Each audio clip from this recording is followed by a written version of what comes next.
Good morning Kushwaha ji sir. नमस्कार। जी sir, good आवाज आ मॉर्निंग रही सर। है? Very good morning. जी आवाज आ रही है गुड सभी मॉर्निंग सर। लोगों को? Very good morning. ये एक इसका बैकग्राउंड था कि जो फंडामेंटल राइट्स हम लोगों ने डिस्कस किया था, और फंडामेंटल राइट्स आर्टिकल 12 से शुरू होके 32 तक, तो जो आर्टिकल जो 32 जो हम लोगों ने डिस्कस किया था वो कॉन्स्टिट्यूशनल रेमेडी है। इस कॉन्स्टिट्यूशनल रेमेडी अंडर आर्टिकल 32, ये constitutional remedy by the supreme court and under article 226 ये remedy for enforcing the fundamental right और अदर लीगल राइट, वो हाई कोर्ट में रिट पिटीशन दायर होती है। तो दोनों में अंतर ये समझना इसलिए आवश्यक है कि जब ये पूछा जाए, ये इन लोगों से जनरली क्वेश्चन पूछे जाएंगे कि हाई कोर्ट का जो जुडिशन है अंडर आर्टिकल 226 वो वाइडर है आर्टिकल 32 की तुलना में, जो कि सुप्रीम कोर्ट को मिला हुआ है। क्या पोजीशन है? तो इन बच्चों से मैं ये कहना चाहूंगा कि यद्यपि supreme court the apex body है, अपेक्स कोर्ट है, highest court in the land है, लेकिन जो रिट जुरिडिक्शन है वो हाई कोर्ट्स के पास under article 226 that is wider. Hello? Yes sir, yes sir, continue. जी सर, आवाज आ रही है।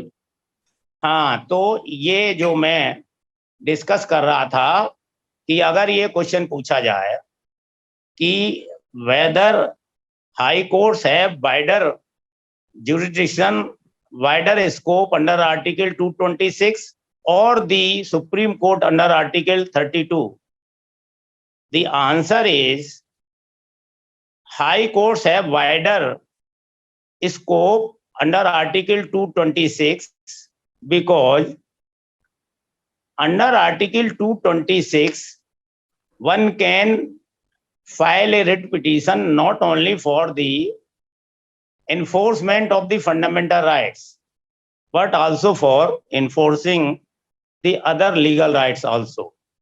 As for example, अब आपका right to property is simply a legal right हो गया, आर्टिकल 300A।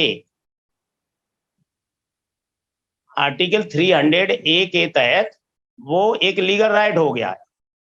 तो फॉर इन्फोर्सिंग आर्टिकल 300A यानी right to property, one cannot move the Supreme Court under Article 32. अब बताइए बच्चों, कोई भी बताइए ऐसा क्यों है? अभी मैंने बताया आपको, आप राइट टू प्रॉपर्टी को इन्फोर्स कराने के लिए सुप्रीम कोर्ट क्यों नहीं जा सकते हैं अंडर आर्टिकल 32? इसका सीधा सा जवाब है क्योंकि article 32 itself is a fundamental right. So one can go to the Supreme Court only for the enforcement of the fundamental right. While on the other hand, you can very well move the High Court for enforcing the fundamental rights as well as for enforcing the other legal rights. Now, right to property is at present is a legal right under Article 300A. Previously, it used to be a fundamental right. ये 44th constitutional amendment यानी केशवानंद भारती का case जो आया था उस समय तक ये फंडामेंटल राइट था, राइट टू प्रॉपर्टी, और उसके बाद से ये लीगल राइट हो गया है। ओके, अब हम लोग आगे बढ़ें। Yes sir. जी सर। ओके, अब ये जो कॉन्स्टिट्यूशनल रेमेडी का आर्टिकल 32 है, इसमें जो 5 टाइप की जो रिट दायर कर सकते हैं, जो रिलीफ सुप्रीम कोर्ट और हाई कोर्ट के द्वारा दी जाती है for enforcing the fundamental rights. These writs are very important to understand. ये जो प्रीरोगेटिव रिट्स हैं, ये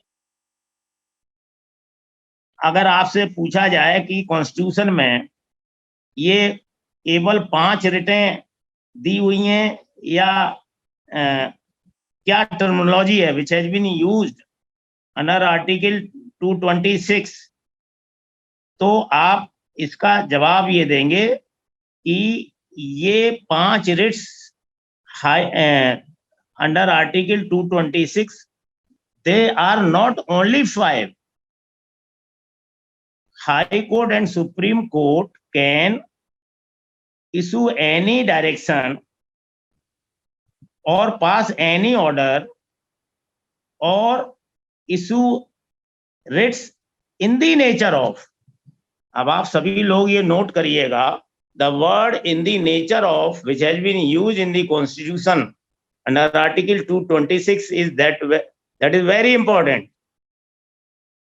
Writs in the nature of, meaning thereby ये जो 5 रिटें हैं, habeas corpus, mandamus, prohibition, certiorari and quo warranto, ये 5 रिटें they are not exhaustive, they are inclusive of. कहने का मतलब है कि ये इसका यही एंड नहीं होता है। हाई कोर्ट और सुप्रीम कोर्ट को इन रिटों को भी जारी करने का अधिकार है, और इस तरह की कोई एक ऐसे ही कोई नई ऐसा इशू आता है जो इनमें कवर नहीं होता है, उसके रेमेडी के लिए भी सुप्रीम कोर्ट कोई भी ऑर्डर पास कर सकता है।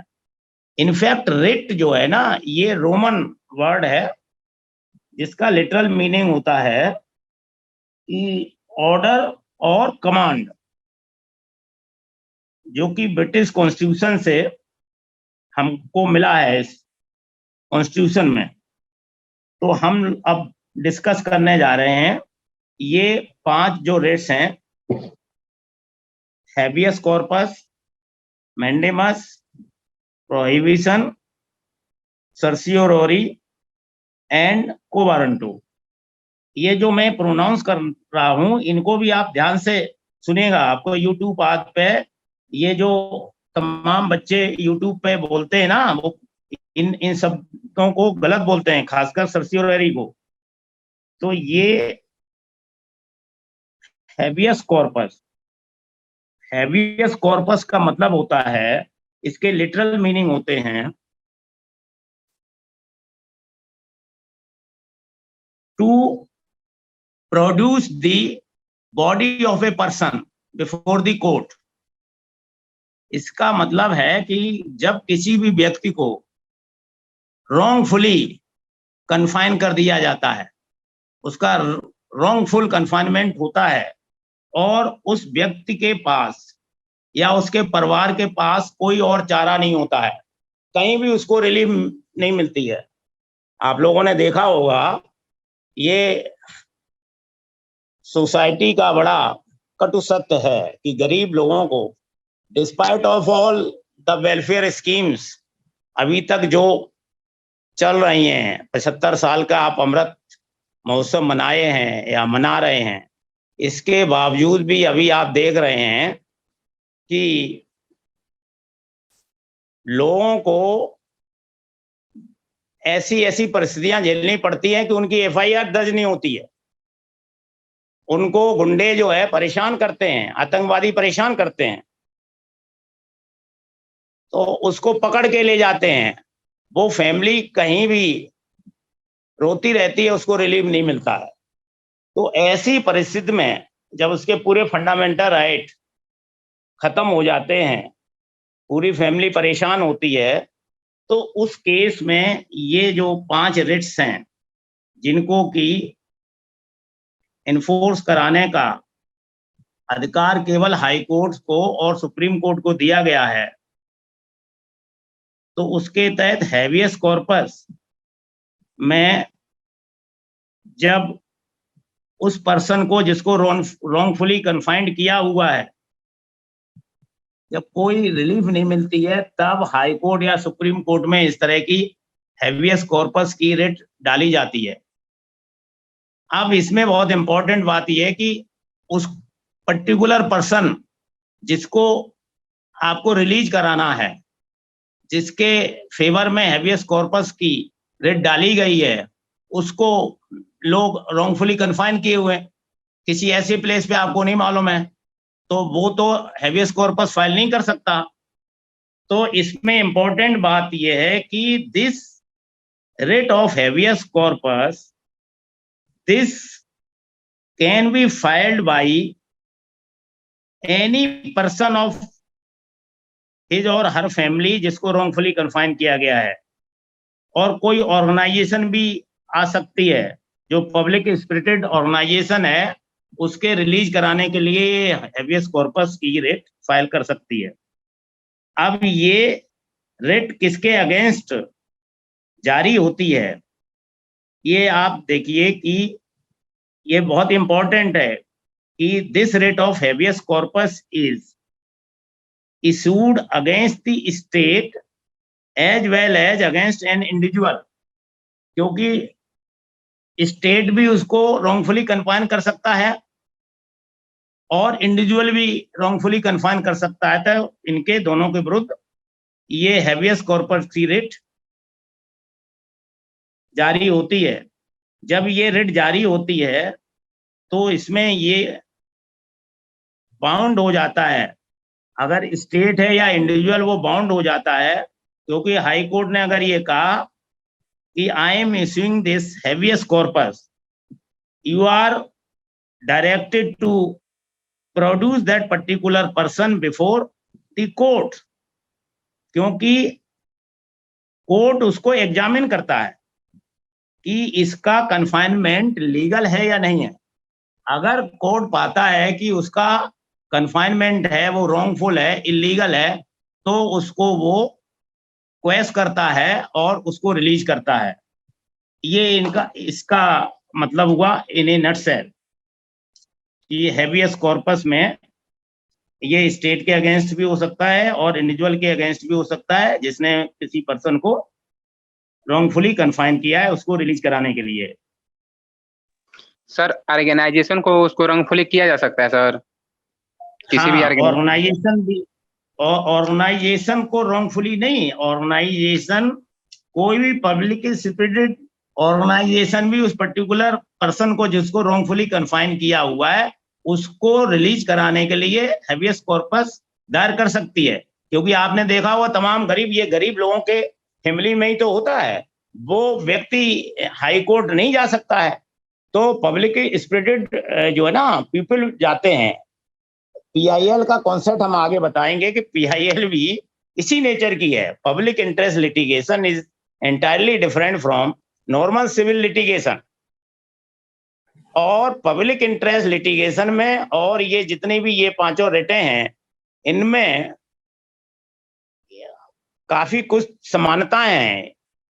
समानता इन दिस सेंस कि ये रिट्स ऐसी रिट्स हैं, प्रीरोगेटिव रिट्स कहलाती हैं। जब कहीं कोई रिलीफ नहीं मिलती है तब हाई कोर्ट और सुप्रीम कोर्ट ये रिट्स के तहत उस पर्टिकुलर पर्सन को न्याय देता है, जो रॉन्गफुली कन्फाइंड है उसको न्याय देता है हैवियस कॉर्पस के तहत, जिसको मैंने अभी आपको एक्सप्लेन किया। अब हम आगे बढ़ते हैं। मैंडेमस, मैंडेमस की रिट जो है इसका लिटरल मीनिंग है we command, meaning thereby mandamus के तहत हाई कोर्ट और supreme court as the case में भी वो ऑर्डर करता है, जिस पब्लिक अथॉरिटी के लिए वो ऑर्डर करता है तो वो बाउंड हो जाता है उसको फॉलो करने के लिए। और ये किन परिस्थितियों में और किसके विरुद्ध जारी होता है ये समझना बहुत जरूरी है। It can be issued only against a public authority और public organisation and not against private authority और प्राइवेट ऑर्गेनाइजेशन। ये समझना बहुत जरूरी है, इसको नोट करिएगा आप लोग कि the writ of mandamus can be issued only against a public authority और पब्लिक ऑर्गेनाइजेशन। ये इसलिए कहा गया क्योंकि पब्लिक अथॉरिटी और पब्लिक ऑर्गेनाइजेशन, मान लीजिए आप कलेक्टर हो जाते हैं, तो कलेक्टर के रूप में आपकी बहुत सारी ड्यूटीज होती हैं, और आप अगर वो ड्यूटी नहीं करते हैं और कोई व्यक्ति हाई कोर्ट चला जाता है और ये कहता है कि साहब हमने कलेक्टर साहब को बहुत बार रिक्वेस्ट किया, ये पब्लिक वेलफेयर का काम था, क्योंकि कलेक्टर का ऑफिस पब्लिक अथॉरिटी का ऑफिस कहलाता है, तो हाई कोर्ट अगर कलेक्टर को मैंडेमस की रिट जारी करता है तो कलेक्टर की ये ड्यूटी हो जाती है to obey that command. So mandamus means command. This writ is in the form of a command to the concern public authority asking him to perform his official duty that he has failed or refused to perform. ये simple से words हैं। It can also be issued against any public body, corporation, an inferior court, or a tribunal or government for the same purpose. But it cannot be issued. But it cannot be issued against, ये note करिए, बहुत important है। Yes, sir. This writ cannot be issued against the President of India, against the Governor of any state, or any private organization। यानी private जो disputes हैं या private nature के जो कॉन्ट्रैक्ट्स होते हैं, तमाम जो कॉन्ट्रैक्ट्स देती है, जैसे नगर निगम देता है, गवर्नमेंट देती है, तो कॉन्ट्रैक्ट जो है ना, दो पर्सन के बीच में टर्म्स एंड कंडीशंस होती हैं जो एग्रीड अपॉन होती हैं दोनों पार्टीज के बीच में, उस केस में ये नहीं होता है, ठीक है ना। तो ये हो गया मैंडेमस। सर उसी को प्राइवेट राइट कहा जाता है क्या सर? राइट। प्राइवेट राइट में मैंडेमस अप्लाई नहीं करती। प्राइवेट, मैंने आपको बताया ना, अंतर समझो, पब्लिक अथॉरिटी। अब आपको यही मैं एक चीज और बताना चाहता हूं। जो ये मिनिस्टर्स होते हैं ना, जो एमएलए एमपीज हैं, जब तक ये, क्योंकि इनको सबको मिलता है, ये भी पब्लिक अथॉरिटी के रूप में काम करते हैं, ठीक है जी सर। मिनिस्टर्स हैं ये सारे, इसमें एग्जेम्पशन केवल, अब आप ये सोचिए कि जो मैंने अभी वर्ड बताया था ना, president of India and governor, इनको क्यों एग्जेम्प्ट किया गया बताइए? ये कॉन्स्टिट्यूशनल बॉडी है। कॉन्स्टिट्यूशनल बॉडी तो है ही, और प्रेसिडेंट देखिए सारे even the supreme court, chief justice of supreme court is appointed by the president. तो इसीलिए आर्म्ड फोर्सेस का सुप्रीम कमांडर प्रेसिडेंट कहलाता है। तो ये ऐसी constitutional head of the state हैं दोनों, मतलब हेड ऑफ द कंट्री तो प्रेसिडेंट है, हेड ऑफ द स्टेट। तो इनके सम्मान के लिए ये, क्योंकि दे रिप्रेजेंट दी कंट्री, जैसे प्रेसिडेंट है, तो इसलिए उसकी ऑफिशियल जब गाड़ी चलती है, तो इवन अगर कोई पर्सन की डेथ हो जाती है उसकी ऑफिशियल गाड़ी से टकरा के, तो प्रेसिडेंट के विरुद्ध केस नहीं दायर हो सकता, जी ठीक है ना जी। क्योंकि अगर ऐसा होने लगे तो फिर बहुत से लोग साजिशन भी उनके विरुद्ध केस दायर कर सकते हैं, इसलिए ये प्रोविजन किया गया है। अब आप आगे चलें, मैंडेमस हो गया, इसके आगे चलिए प्रोहिबिशन। ये the writ of prohibition as the word itself implies that prohibition means to forbid, किसी को मना करना। अब ये मना करने की स्थिति कैसे आई? It is a writ issued by the high court और द सुप्रीम कोर्ट। तो क्या हाई कोर्ट और सुप्रीम कोर्ट जहां भी प्रयोग हो तो केवल आर्टिकल का अंतर है। हाई कोर्ट में कोई भी रिट दायर होगी तो 226 के तहत होगी, ये बार बार बताने की जरूरत नहीं है, आप लोग सब समझदार हैं। और सुप्रीम कोर्ट के तहत होगी आर्टिकल 32 और 136 भी जो SLP होती है वो आर्टिकल 136 के तहत होती है। To a lower court it is a writ issued by the high court और supreme court directing a lower court और ए क्वेसी जुडिशियल बॉडी। अभी नोट करिएगा, ये लोअर कोर्ट ट्रिब्यूनल हो सकता है, लोअर कोर्ट मींस डिस्ट्रिक्ट जज का कोर्ट हो सकता है, कोई भी कोर्ट हो सकता है, तो उसके विरुद्ध ये जारी हो सकती है। किस केस में जारी हो सकती है? कि अगर वो लोअर कोर्ट या क्वेसी जुडिशियल जो बॉडी है, अगर वो एक्सेस ऑफ जुरिडिक्शन, जो उसको जुरिडिक्शन अधिकार क्षेत्र मिला हुआ है, उससे बाहर जाके कोई ऑर्डर पारित करता है या अपने जुरिडिक्शन को प्रॉपरली एक्सरसाइज नहीं करता है, यानी वो अपनी ड्यूटी नहीं कर रहा, या for violation of the principle of natural justice. Principle of natural justice ये बहुत ही इंपॉर्टेंट कॉन्सेप्ट है। Rule of law, principle of natural justice, they are correlative. Rule of law has no meaning without following the principle of natural justice.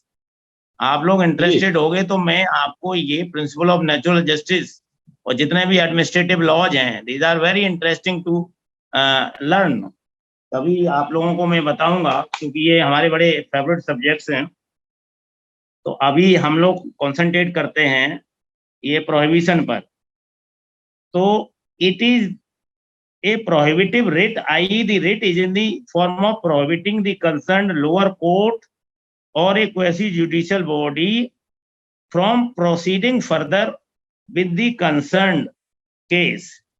कहने का मतलब है कि अगर कोई व्यक्ति किसी लोअर कोर्ट के द्वारा पारित आदेश से क्षुब्ध है और उसे ऐसा लग रहा है कि एक केस हमारा डिस्ट्रिक्ट जज के यहाँ पेंडिंग है और उन्होंने कोई इंटरिम ऑर्डर ऐसा पारित कर दिया है, तो आपको लग रहा है कि मुझे इससे न्याय मिलने की आशा नहीं है, तो आप उस इंटरिम ऑर्डर के विरुद्ध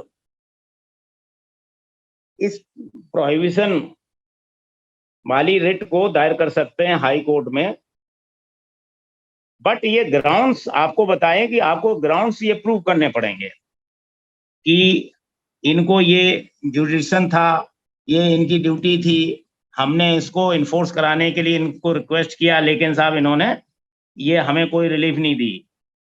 तो on the ground of excess of jurisdiction कभी कभी ये इशू आता है कि साहब इनको ये अधिकार ही नहीं था, इन्होंने फिर भी ये ऑर्डर पारित कर दिया। और कभी कभी ये होता है कि साहब इनको अधिकार था, मैंने रिक्वेस्ट किया है, इन्होंने साहब ये ऑर्डर पारित नहीं किया। तो जब ये प्रोहिबिशन की रिट दायर होती है तो उसमें क्या होता है कि वो जो केस पेंडिंग है उस कोर्ट में, तो हाई कोर्ट में ऑप्शन जारी करता है, तो वो फिर आगे की कार्रवाई एकदम रुक जाती है। अगर वो आगे की कार्रवाई कर देता है despite of filing your writ of prohibition, तो फिर उसके विरुद्ध हाई कोर्ट बहुत, चाहे वो डिस्ट्रिक्ट जज ही क्यों ना हो, उसके विरुद्ध बहुत स्ट्रिक्ट कार्रवाई होती है, कंटेम्प्ट ऑफ द कोर्ट भी हो सकता है। तो ये आपकी प्रोहिबिशन। अब ये सर्सियरी और प्रोहिबिशन ये सिमिलर टाइप की हैं। प्रोहिबिशन में क्या है, पेंडिंग कार्रवाई के बीच में ही आपने अगर रिट दायर कर दी तो उसको प्रोहिबिट कर देगी। लेकिन सर्सियरी के केस में क्या होता है कि अगर कोई ऑर्डर फाइनली पारित हो गया है तो आप उसको क्वेश कराने के लिए जा सकते हैं सर्सियोरी में। कुशवाहा जी, पॉइंट क्लियर हो रहा है कि जी सर, जी सर, प्रोहिबिशन वाले हाँ। में केस पेंडिंग है, इंटरलोकुटरी ऑर्डर के विरुद्ध भी आप जा सकते हैं, लेकिन सर्सियोरी में केस फाइनली डिसाइड हो गया है, तो आप उसको क्वेश कराने के लिए जा सकते हैं, इसको प्रोहिबिट कराने के लिए नहीं जा सकते हैं, क्योंकि उससे कोई फायदा नहीं। ठीक है ना? प्रॉफिट नहीं होगा, क्वेश होगा, जी हाँ। हाँ, तो सर्सियोरी में देखिए, इसीलिए हिंदी इंग्लिश में, क्योंकि हम लोग बहुत एक्सपर्ट नहीं है इंग्लिश में, हालांकि मीडियम हमारा रहा, सब कुछ हम बोल सकते हैं, लेकिन हम लोग ऐसी प्रचलित भाषा में बात करें जो हम लोग कन्वे कर सकें, है ना, मीनिंग बच्चे ये समझ सकें। नहीं, ये जी, सारे तो- छात्रों को तो हिंदी और इंग्लिश कॉम्बिनेशन ही बढ़िया रहेगा, दोनों का कॉम्बिनेशन क्लियर होगा। हाँ, बढ़िया है इसीलिए मैं जी। इसको जान के हमने कि अब ये सर्सियोरी मीन्स लिटरल मीनिंग इसकी होती है to be certified, to certify, ठीक है ना। तो जी this writ is similar to the writ of prohibition except that prohibition is issued when the case is pending in the lower court, जैसा मैंने बताया, while the writ of certiorari is issued when the judgment or order or direction has already been passed by the concerned lower court। ठीक है ना? तो उस case में उसको क्वेश कराने के लिए सर्टियोरी फाइल होती है। अगर आपके ग्राउंड्स को मान लिया कोर्ट ने और सर्टियोरी की रिट जारी कर दी, तो वो लोअर कोर्ट का ऑर्डर दैट शैल बी क्वेश्ड। ठीक है ना? जी तो ये मीनिंग है इसकी सर्सियोरी की। अब ये बताइए डिफरेंस क्या है? दो चीजें हमने आपको बताई, प्रोहिबिशन और सर्सियोरी, क्योंकि ये अंतर पूछा जाता है जनरल स्टडीज के पॉइंट ऑफ व्यू से, ये जानना जरूरी है। रेट ऑफ जी prohibition and writ of certiorari में थोड़ा सा अंतर है। जी एक तो यही है कि प्रोहिबिशन की जो रेट है वो प्रिवेंटिव है, क्यूरेटिव नहीं है, हाँ जबकि सर्सियोरी की रिट प्रिवेंटिव भी है और क्यूरेटिव भी है। यानी सर्सियोरी वाले उसमें आपने कोई ऑर्डर पूरा गलत टोटली पास हो गया है तो वो क्वेश हो जाएगा। जी प्रोहिबिशन में क्वेश नहीं होगा, वो उसको प्रोहिबिट कर देगा कि आगे तुम बढ़ोगे नहीं। ठीक है ना? हाँ हाँ हाँ तो वो प्रिवेंटिव है और ये सर्सियोरी ज्यादा इफेक्टिव है। कहने का यस, मतलब है क्वेश कि है। अगर ऑर्डर लोअर कोर्ट का ऑर्डर पारित हो जाता है, बट इसमें देखो क्या होता है केस इसमें, जब प्रैक्टिकली हम लोग को ऐसी स्थिति आती है तो आप ये श्योर नहीं होते हैं, क्योंकि हाई कोर्ट जो है ना, आपके अगर फंडामेंटल राइट नहीं है तो यू आर नॉट श्योर कि वो प्रिलिमिनरी स्टेज पे आपके उसको कन्विंस नहीं, तो हाई कोर्ट आपको उसको रिजेक्ट भी कर सकता है। तो हमें ये वेट नहीं करना है कि कोई लोअर कोर्ट से अगर आप छुप दें तो इंटरलोकुटरी ऑर्डर के अगेंस्ट ही चले जाइए, प्रोहिबिशन में चले जी। जाइए, दैट इज बेटर। आप वेट ना करिए कि वो पहले ऑर्डर पारित कर दे तब हमें सर्सियोरी जारी हो जाएगी, ये कभी वेट नहीं करना चाहिए।